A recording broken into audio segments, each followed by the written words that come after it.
Soy Fernando Díaz Villanueva, hoy es 29 de mayo de 2017 y esto es La Contracrónica.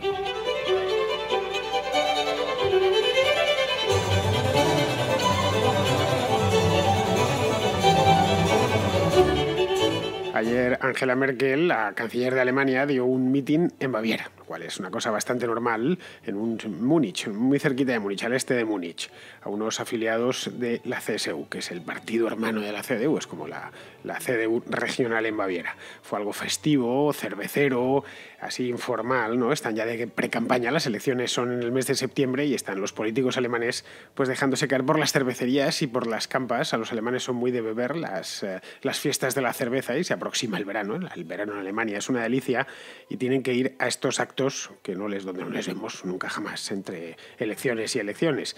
Pues bien, escogió ese escenario, un escenario tan atípico, tan anormal, para soltar una bomba. Vino a decir que Europa ya no puede contar ni con Estados Unidos ni con el Reino Unido.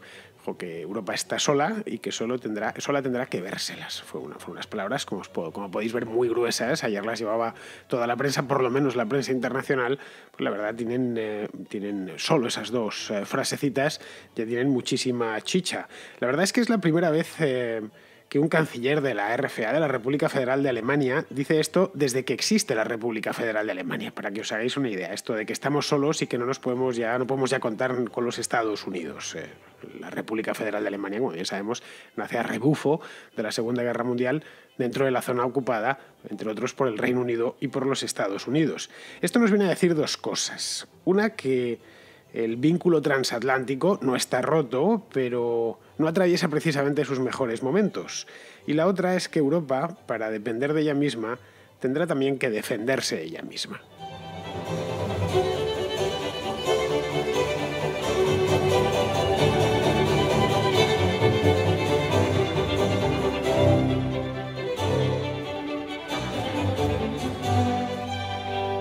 Para que veáis que no invento nada, la frase que ha encendido la polémica es exactamente esta. Me he pillado un periódico, traducida ya al castellano, eso sí, dice literalmente las dos frases en concreto. Dice: los tiempos en los que podíamos contar los unos con los otros, está hablando por los de ambos lados del Atlántico, están llegando a su fin. Es mi experiencia en estos últimos días. Y poco después suelta la siguiente bomba. Los europeos tenemos que pelear por nuestro propio destino. Como veis, no es habitual, ni muchísimo menos, no estamos hablando de un líder de, de Alternative für Deutschland, que diga, bueno, pues estamos aquí a lo nuestro, de un partidillo menor, ¿no? Estamos hablando del político más importante de Europa, que es el canciller en general. Siempre vais más pobre y más rico, el político más importante de Europa, que lo diga así de golpe y porrazo, y sin que estuviese previsto, ni muchísimo menos, y más tratándose de Merkel. Yo os pondría el corte en alemán, pero creo que muchos os pasaríais al programa de al lado y tampoco es mi intención. Básicamente, ya sabéis, el alemán no es precisamente una lengua fácil de entender. Me consta que hay muchos oyentes de La Contracrónica que estáis en Alemania y vosotros no tendríais problemas, pero todos los demás sí que los tendríamos. Así que no os lo pongo en alemán, os lo he traducido y os lo he dicho con mi melodiosa voz, que no es nada en comparación con la voz que tiene Angela Merkel, que ya solo por el hecho de ser de mujer pues es una voz infinitamente mejor que la mía. Pero vamos, os lo he puesto en castellano para que lo entendáis, porque, creedme, que no os estoy mintiendo, que ha dicho exactamente eso. Ha dicho mucho más, no olvidemos una fiesta de la cerveza, y ha dicho muchísimas cosas más, algunas más simpáticas, la mayor parte de ellas, pero en concreto estas son las que han hecho que se levantase el maremoto. Si Merkel fuese una charlatana, pues no pasaría nada, clásica charlatana política. No lo sé, si fuese Nigel Farage, del UKIP, el británico, pues la cosa quedaría ahí. Un calentón mitinero sin más trascendencia. Pero claro, Merkel no es Nigel Farage, ni muchísimo lejos. Está, como dirían en Pulp Fiction, está a 1000 jodidas millas de ser Nigel Farage. Es todo lo contrario, es una político profesional que tiene ya una carrera muy larga. Merkel tiene 62 años o 63, es decir, que tiene ya cierta edad, que lleva desde los 30 y tantos en política, desde que pudo, porque ya es Ossi, nació en Hamburgo, creo, pero de niña se la llevaron, que también mala pata, la de su padre. Su padre era pastor protestante y se la llevó ya nació en los años 50 y se la llevó a la Alemania del Este. Ella se tuvo que criar allí, de que si veis fotos siendo ella muy joven, con pinta de rusa o de alemana del Este, pues son ciertas, es decir, no están retocadas ni nada por el estilo. De hecho, ella habla ruso precisamente por eso, porque la RDA se les enseñaba ruso.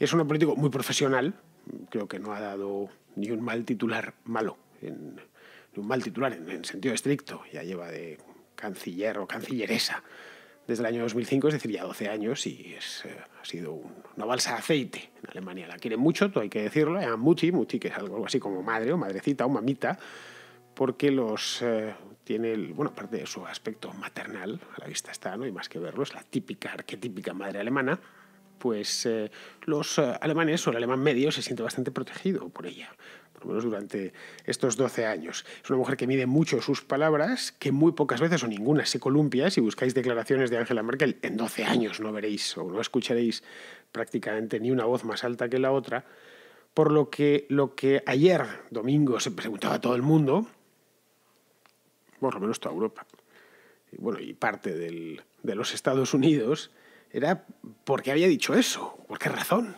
o qué le ha picado a esta mujer que no nos ha dado que hablar en 12 años y ahora resulta que viaja a Baviera y delante de unos tipos bebiendo cerveza del CSU, que ni siquiera es propiamente su partido, pues suelta esto, tira estos bombazos, ¿no? Es decir, tan mal ha ido la cumbre del G7, la que ha sido en Sicilia, en Taormina, estos últimos días. Lo de la OTAN lo pudimos ver, lo traté aquí ya la semana pasada, el viernes pasado concretamente, que no había ido muy bien, no demasiado bien. Pero vamos, nadie esperaba una cosa de este estilo. Decir, bueno, nos podemos olvidar ya, esto de la OTAN no funciona, los europeos tenemos, además hablando en nombre de Europa, ni siquiera hablando en nombre de Alemania, lo cual ha llamado todavía, o llamó todavía muchísimo más la atención. A los asistentes del mitin, estoy viendo el vídeo a los bávaros, ¿no? Los asistentes del mitin en Baviera, pues les debió gustar mucho porque aplaudieron sin parar. No sé, quizá sirva como atenuante que iban hasta arriba de cerveza. Al menos los militantes. Eso sí, los líderes del CSU, pues no lo creo.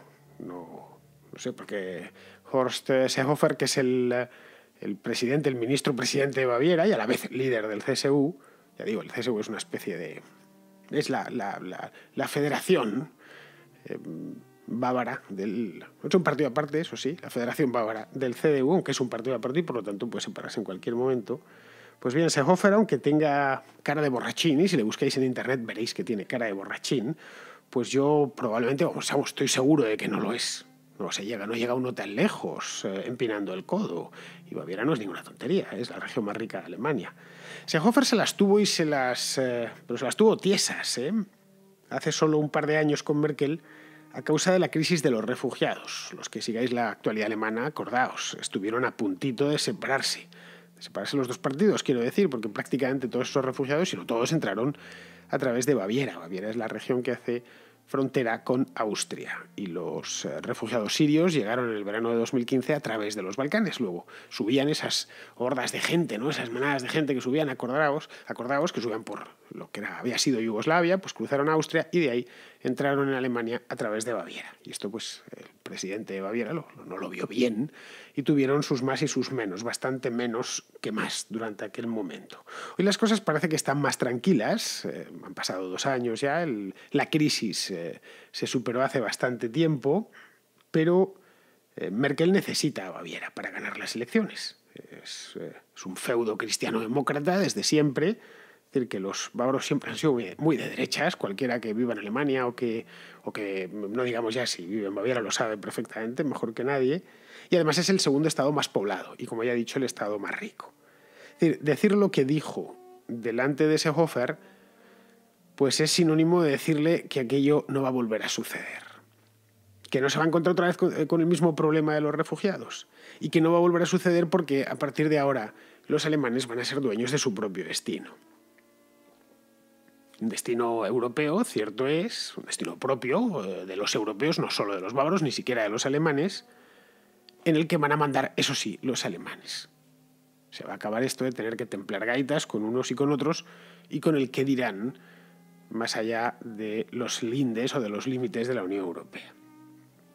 Y claro, si algo lo entienden en Baviera, también lo harán en el resto de Alemania, que no pilla demasiado lejos. Alemania es un país muy compacto, no lo olvidemos. Uno sale de Baviera, entra en Baden-Württemberg y ni siquiera se ha enterado. Hay hasta una ciudad que se llama Ulm, por cierto, que mitad de la ciudad está en Baviera y la otra mitad está en Baden-Württemberg. Solo hay que cruzar el río Danubio y ya cambia uno de estado federado. Pues en el resto de Alemania, Merkel se las va a ver con las urnas dentro de 4 meses, a finales de septiembre, que es el último domingo de septiembre, hay elecciones federales en Alemania. Se las va a ver en concreto contra Martin Schulz, que es un socialdemócrata de la vieja escuela. Es un socialdemócrata arquetípico, parece sacado de otra época, no ya de aspecto, que lo tiene es el arquetipo de socialdemócrata del oeste alemán. Este hombre es de cerca de Aquisgrán, es el librero, por cierto. Llegó a ser, no gerente, sino dueño de una librería. No sé si en el mismo Aquisgrán, durante muchos años, hasta que se metió en política, pues las tiene que ver con este. Este tiene toda su fama, la alcanzó no tanto en Alemania como en la Unión Europea, donde llegó a presentarse, lo que es que no salió, como presidente de la Comisión. Luego salió Juncker, y que no es alemán, aunque lo parece, eso sí. El apellido es luxemburgués y ya sabéis que los luxemburgueses son, me consta que ninguno me está escuchando, pues son así, que diríamos casi medio alemanes. Entonces era una cosa entre Juncker y Schulz, aquello hace ya 3 años, pues era entre alemán, muy cerca además. Aquisgrán y Luxemburgo están, voy a decir que se puede ir andando, pero sí se puede ir en moto sin cansarse demasiado, ¿no? Pues bien, contra Martin Schulz es contra quien se las va a ver. Y Martin Schulz es tan arquetípico que lleva meses diciendo y repitiendo a quien quiera escucharle que él es anti-Trump. Sobre todo, que es muy europeísta y que es anti-Trump. Pero a la vez se opone tenazmente a que aumente el gasto militar, que es otro de los temas de debate en Alemania hoy en día. Merkel, de hecho, lo ha estado incrementando, lo ha incrementado en los últimos, el último año concretamente, y Schulz se lo ha echado en cara.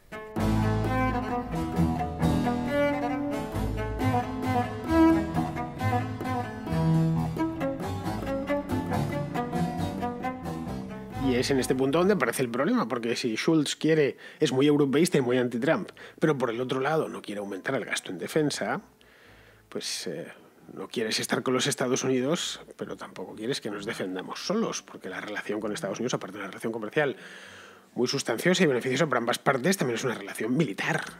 No lo olvidemos, desde todos los países de Europa Occidental tienen esencialmente una relación militar con los Estados Unidos, que ha sido beneficiosa también para ambas partes, especialmente durante los años de la Guerra Fría. Pero si con algún país Estados Unidos ha tenido una relación militar, ese ha sido con Alemania. No es casual que la base de Ramstein sea una de las principales bases norteamericanas en el extranjero. Entonces la postura de Schulz es un poquito difícil de entender. En cambio, la de Merkel es bastante más razonable. Si dependen solo de ellos porque Trump es un impresentable, que es lo que parece lo que tanto Schulz como Merkel coinciden, pues tendrán que invertir más en defensa, y eso cualquier alemán lo entiende a la perfección. Resumiendo, que lo de Merkel tiene sentido y lo de Schulz no. Y los alemanes serán muy aburridos, que lo son, indudablemente. Pero también es gente muy razonable. Muchísimo, más de lo que nos pensamos. Es un país tremendamente tranquilo, es el país de la gran moderación.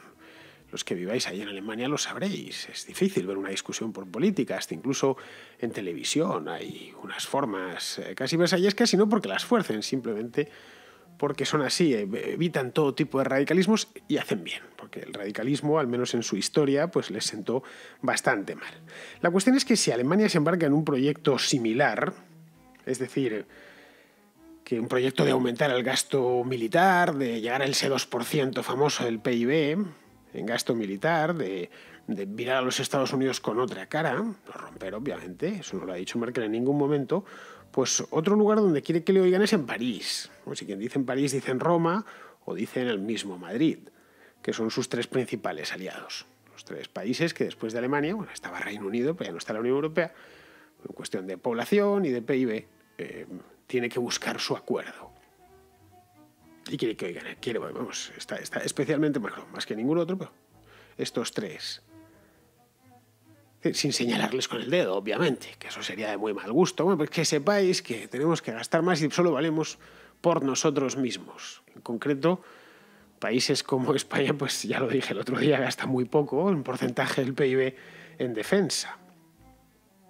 Sí, les viene a decir algo así como, mirad, los viejos tiempos han terminado Y el europeísmo, del que tanto presumís, los tres, tiene un coste. Un coste que hasta ahora no habéis tenido en cuenta, pero que tenemos que empezar a tener en cuenta, y tenemos que empezar a tener en cuenta los cuatro. Si queremos sortear el Trump Brexit, es decir, los dos golpes inesperados de 2016. La llegada a la Casa Blanca de un ministro, voy a decir eurófobo, porque no tendría mucho sentido esa palabra, pero no demasiado amigo de la Unión Europea, y el Brexit, que ha sido, bueno, está siendo, pues acaba de empezar solo, todo un desafío a lo que es la construcción europea, que llaman estos que son así de cursis, ni que estuviesen construyendo algo físicamente. Es decir, que tendrán que gastar más, les está diciendo. Más en defensa, quiero decir. Y prepararse para, aunque sea mentalmente, pero prepararse para una mayor integración en ese ámbito. Por la simple razón, además, de que la OTAN no va a funcionar demasiado bien en los próximos años. Os lo comentaba aquí el viernes. No parece que Trump esté por la labor de que esa alianza funcione mucho. La OTAN, a fin de cuentas, no deja de ser una alianza militar que descansa sobre los hombros de Estados Unidos y en menor medida del Reino Unido, que son los dos países que más recursos y más efectivos ponen en la alianza. Entonces se ven las intervenciones militares que se han hecho pues, en los últimos, 20, 25 años. Siempre hay británicos y norteamericanos manejando aquello. Son los más decididos con este tema, especialmente norteamericanos. Muchos podrían pensar, bueno, esto simplemente Merkel ya se ha echado al monte, y en Baviera hay montes, están los Alpes, el pico más alto de Alemania está en Baviera, al sur de Múnich. Sí, pues ya está, se ha echado a los Alpes y ha dicho, bien, hasta aquí, y por fin voy a conseguir mi objetivo de convertirme en algo parecido a una emperatriz europea. Lo que ningún otro canciller antes de mí había conseguido, pues yo lo voy a conseguir y voy a dominar a todos los europeos. Aquello de Deutschmark über alles, bueno, pues traído al presente, ahora cuando el Deutschmark no existe. Yo personalmente no lo creo. Sé que es muy atractiva la idea y queda muy bien. Los alemanes nos van a dominar. Por fin, 70 años después, van a ganar la guerra mundial. Ya digo que es plástico, es atractivo, suena bien, pero no lo creo. Lo que Merkel quiere simplemente es ganar las elecciones, punto. Y seguir gobernando Alemania. No quiere más. Quiere también pues, que la Unión Europea sobreviva y que con ella lo haga el euro, que también ha sentado a la economía alemana durante los últimos 20 años, desde que nació. El euro nació a finales de los 90 como unidad de cuenta, aunque luego a partir de 2002 es cuando lo empezamos a tener en el bolsillo. La Alemania actual, en definitiva, no es un país imperial, por mucho que se le quiera ver. No lo es, y sus gentes tampoco, ni tienen vocación imperial. Ninguna, cero. Puede haber algún colgado, ¿no? Pero el alemán medio, quiero decir. Alemania es un país de industriales y de comerciantes. Básicamente, de industriales casi de industria boutique, ¿no? De industria de altísima tecnología, de muy alto valor añadido y de grandes comerciantes. Que además está enclavado en el mismo corazón de Europa. Es el único país que hace frontera con latinos, con eslavos y con escandinavos, en un espacio geográfico realmente pequeño. Luego su interés, el de los gobernantes alemanes y por supuesto el de los propios alemanes, es que el patio esté lo más tranquilo posible, que no tengan follones, en una palabra. Yo creo que así es como lo entiende Merkel, como antes lo entendió Kohl. Como incluso nos podemos retrotraer hasta los años 60-50, es decir, hasta los orígenes de la RFA. Tanto Adenauer, prácticamente todos sí, sin excepción, incluida por supuesto Merkel. Y como lo entienden, ya digo, los propios alemanes. No sé, quizá por eso son tan europeístas, porque Alemania es de los países más concienzudamente europeístas de la propia Europa. A poco que se conozca en el país es algo que se ve. Cualquier alemán, el alemán promedio, es un tipo muy europeísta, lo tiene muy interiorizado.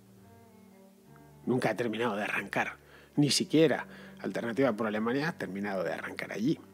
Y su mensaje no es el mensaje de Alternative für Deutschland, no es tan eurófobo como el que uno pueda encontrar en Marine Le Pen, o no digamos ya en los euroescépticos británicos.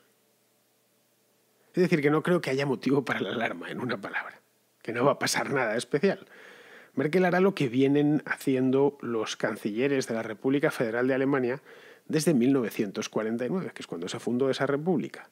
Es decir, no dar más problemas que los imprescindibles, en el exterior quiero decir, y los imprescindibles han sido muy poquitos. La RFA es un caso de país, voy a decir poco, no problemático, en casi ningún campo, y no dar problemas para que los contribuyentes, sus contribuyentes, sigan creando riqueza.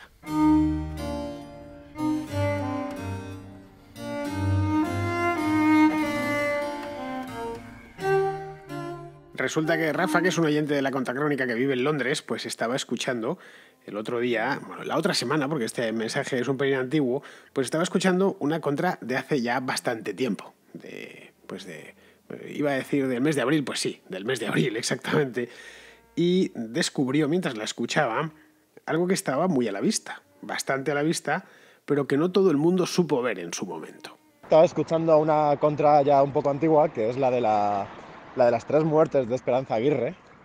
Y la verdad es que me ha sorprendido mucho porque nunca me había planteado que de verdad ella se había propuesto a la alcaldía de Madrid como lanzadera para volver a intentar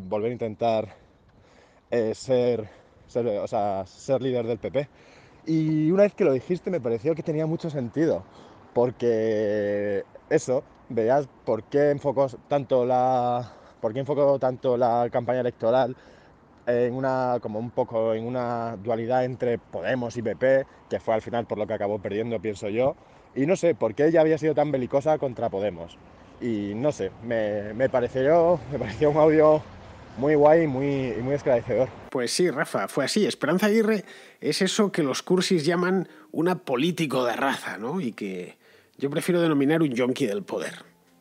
Es decir, yonki del poder es un tipo que no puede vivir alejado del poder y que tiene que estar suministrándoselo en vena continuamente. Es muy habitual. Otro yonki del poder de manual es Mariano Rajoy. En general, el que llega hasta tan lejos es que es un yonki del poder, que ha entregado su vida entera al poder. En el Partido Popular pues encontramos muchos, porque además como llevan los mismos desde hace 25 o 30 años, pues estamos hartos de verles. Hay otros yonkis del poder más nuevos, recién llegados, que pues nuestros hijos dentro de 30 o 40 años dirán, leches, este tío lleva aquí desde el año 2014 y no ha habido manera de echarle ni con aceite hirviendo. Bien, estos como acaban de llegar no vemos todavía su adicción, no es tan visible. En el caso de Esperanza Aguirre sí que lo es. Es decir, piensa una cosa, ¿cómo se iba a ir a su casa pudiendo seguir en la pomada y pudiendo seguir mandando? Es decir, se veía primero de alcaldesa y de ahí a la presidencia. Es que estaba tan a la vista. Es decir, la presidenta que es donde quiso llegar siempre por todo lo demás. Pero no le salió. No le salió por muy poquito, por un puñado de votos. El problema de Aguirre es que siempre quiso nadar y guardar la ropa. Es decir, que fue poco valiente, en una palabra. Por lo menos en temas políticos. En otros aspectos, tomando ciertas decisiones, quizás sí tuvo más valentía, pero ya en el poder. Pero desde el punto de vista dentro del partido, en el politiquerío, tuvo muy poca valentía, o poca valentía en los momentos clave de su carrera. Es decir, que no sabía exponerse, o, mejor dicho, que se exponía solo hasta cierto punto.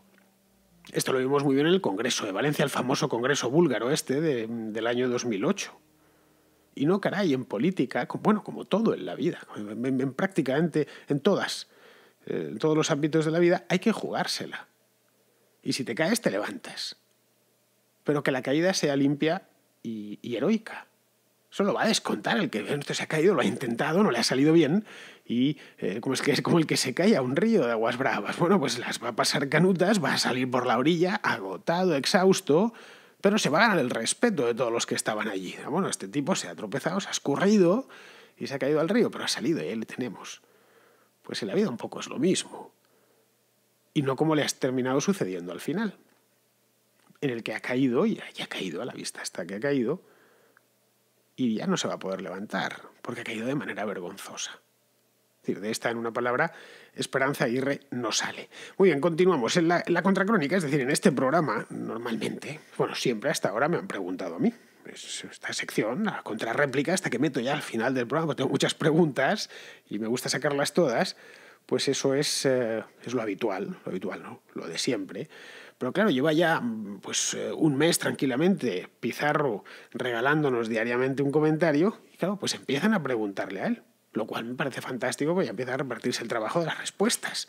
Bien, la primera pregunta para Pizarro es de Roberto, que envía una pregunta y dice textualmente para el doctor Pizarro, porque es que Pizarro es médico, por si no lo sabíais. Pues bien, esta pregunta que le hace Roberto, no te preocupes, Alejandro, no te preocupes, que no te va a preguntar si es bueno pasarse de vez en cuando con la cena. Es una pregunta que va enlazada con otra para mí, así que la parte de Roberto, la parte de Alejandro que responda a él y yo responderé la mía. Soy Roberto, tengo una duda de corte médico para el doctor Pizarro. Mi pregunta es si existe algún tipo de evidencia que nos permita pronosticar de manera certera si un niño va a ser bueno en cualquier campo. Le hace la arquitectura, la fontanería, la ingeniería, el fútbol, lo que sea. Si existe, me gustaría saberlo, porque en el caso de que no creo que exista tal evidencia, que a priori no sabemos a qué va a ser bueno un niño, a qué se va a dedicar, pues me gustaría saber la opinión de Fernando en el sentido de que si estaría justificada la educación pública o no. Le hace por pública una educación accesible y universal, no de corte estatal o serayístico o gestionado, mangoneado por un ministro, por un consejero o por cualquier tipo de politicastro que se viva de ello. Pues ahí lo tienes, Alejandro, ahí lo tienes, báilalo. Es decir, cuando veas conveniente responder, ahí hay que responder siempre a las preguntas por educación, pues nada, me lo pasas y pongo la respuesta. Aquí todo lo que se pregunta se responde, no dejamos absolutamente nada a medias. En lo que a mí respecta, Roberto, es decir, me has venido a preguntar algo así, que si se pudiese saber con antelación en la infancia, qué se nos va a dar bien, en qué cosas vamos a brillar y en qué cosas no, pues así sí estaría justificada la educación pública, pero no estatalizada. Pues bien, la educación privada, esto es un punto, creo que lo he comentado en alguna ocasión, la educación privada también es pública, eso es importante de saber. Un colegio privado no es más que un colegio público de titularidad privada. Ya, bueno, pero es que el público es gratuito y el privado no hay nada gratuito. El público no es gratuito. Otra cosa es que no te pasan a ti la factura, pero se la pasan o la distribuyen, la pagan a escote todos los contribuyentes. Es decir, lo mismo que un restaurante. Imaginaos que hubiese restaurantes públicos que pudiésemos ir una vez al mes a comer, entre comillas, gratis. A saber cómo comeríamos, pero bueno. Bueno, pues la comida no sería gratis, la estarían pagando a escote todos los contribuyentes. Nosotros pagaremos nuestra parte o no. Dicen, no, es que esto es universal y es gratuito, no existe nada. Universal quizá, pero gratuito desde luego no. Yo creo que la educación estatalizada, si quieres ponerle barra pública ahí, pues hazlo, pero vamos, estatalizada no está justificada nunca. Porque creo que el Estado no se tiene que dedicar, no es su función dar clase ni gestionar colegios ni nada por el estilo. Y además porque creo en el poder creador de una sociedad libre. Una sociedad que es capaz de proporcionarnos y ofertarnos los productos más maravillosos que uno puede imaginar, no va a ser capaz de proporcionarnos servicios educativos que son más viejos que el hilo negro. Enseñar, en una palabra. Así que por eso creo que toda la educación debería ser de titularidad privada. Ahora bien, también creo que ningún niño debería quedarse sin estudiar, por muy pobres que sean sus padres. Y ahí a lo que habría que ponerles un poco de imaginación. Para quien realmente no pudiese mandar a su hijo al colegio, porque no pudiera pagarlo y siempre va a haber algún caso, pues habría que orquestar o organizar algún sistema de becas, o no sé, esto excede con mucho el tiempo del que dispongo aquí, pues, cheques escolares, una cosa así, para que esos niños pudiesen al menos ir al colegio y recibir educación. Es decir, esto requeriría muchísimo más desarrollo, pero la idea general es así. Muy bien, pues nos vamos a ir despidiendo del programa porque se nos acaba el tiempo. Tengo a Pizarro, esta vez es él, espero, eso sí, Pizarro, que te salga una pregunta con esta historia. Bueno, sabéis, no hace falta que lo diga, Pizarro está para que le preguntéis, solo faltaba. Además, sabe muchísimo más que yo de todo, porque además sabe de medicina que yo no tengo ni puñetera idea, absolutamente nada, que no me sé ni poner una tirita. Entonces, de eso sí, por favor, no le preguntéis de medicina, que esto no es un consultorio. Y más si me pasáis una pregunta de medicina, no os la pongo. Se hacen preguntas serias bueno, las de medicina también lo son, vamos, preguntas serias sobre temas, pues ya sabéis, de política, economía y estas cosas que se hablan en este programa. Bueno, pues Pizarro nos quiere comentar un temita que es muy del día, porque he hablado no exactamente de lo mismo, pero de algo muy parecido, que es de la OTAN. Cuando los Estados Unidos invocaron el artículo 5 tras el 11 de septiembre de 2001 y en Europa empezamos a ponernos de perfil, desapareció la OTAN de facto. Con la retirada de los Estados Unidos de Afganistán e Irak, no por la victoria o por la derrota, sino por desidia, que no deja de ser una derrota con deshonor, desapareció el liderazgo estadounidense de facto. Sin OTAN y sin líder, el cuartel general de la OTAN es un punto de encuentro para proyectos locales y el presidente de los Estados Unidos, un señor que usa el bar. Un cordial saludo de Pizarro. Pues queridos amigos, con esto terminamos la contracrónica de hoy y solo me queda emplazaros a la contracrónica de mañana.